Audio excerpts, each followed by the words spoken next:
Please stop pushing, I can't take this anymore. The concert venue is packed tight. A man behind me keeps pressing into my backside. I'm wearing a mini skirt today with a thong underneath, and it only makes the situation worse. He lifts my skirt and presses himself against my hips. As the atmosphere heats up, someone in front of me slams into me and I stumble back a step. My body stiffens as I feel like something just slid inside me. My name was Mandy Cox, and I was a die-hard fangirl. I wanted a celebrity to notice me, so I dressed for attention. I wore heavy makeup and made sure nothing about me went unnoticed. My low-cut top revealed a wide stretch of skin, and my chest bounced with every step. I paired it with a mini skirt that barely covered my thighs and sexy white stockings which hugged my legs. But when I arrived, reality hit. The concert venue was packed so tightly I couldn't move, and the crowd swallowed me whole. The celebrity was never going to notice me. I craned my neck and shouted, "Darling, take me." I never imagined that line would draw the wrong kind of attention. Instead of the celebrity, it caught a filthy creep. After I shouted it, I became aware of a man behind me, repeatedly bumping into me. At first, I brushed it off. In a crowd that dense, accidental contact was easy to explain, but the feeling wouldn't go away. Something hard kept pressing against my butt from behind.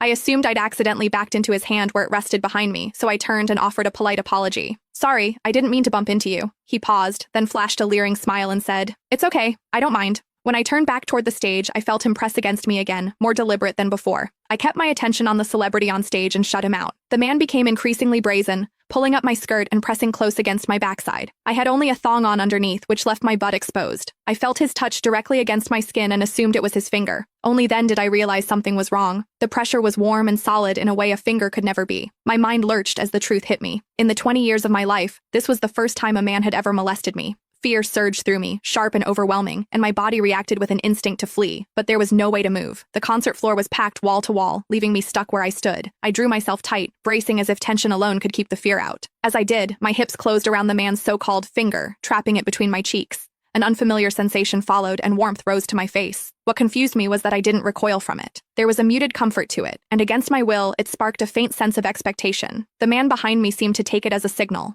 He moved in closer, repeating the motion until the intrusion was unmistakable. I had lived a sheltered life as a college student, and now I was being toyed with by a stranger while surrounded by people. Shame surged within me without warning. I felt the urge to sob, but my throat closed and my voice deserted me. Worse still, the pressure forced my thong inward and sent a restless, prickling discomfort through my body that wouldn't fade. A quiet, involuntary sound escaped me, and the embarrassment followed instantly. I gathered myself and strained to suppress it, holding it down until my throat tightened. The blaring music and the screams around me drowned everything out. With every eye fixed on the stage, no one was aware of what was happening to me. At the same time, the intensity continued to rise, touching something deep inside me. I bit down on my lip as cold sweat traced my spine. My awareness was tipping back and forth between humiliation and a pleasure I couldn't bring myself to name. I knew I couldn't take it anymore if it continued, so I turned sharply to face the man behind me. "Please, stop pushing. I can't take." Click the link in my bio to get the full story for free.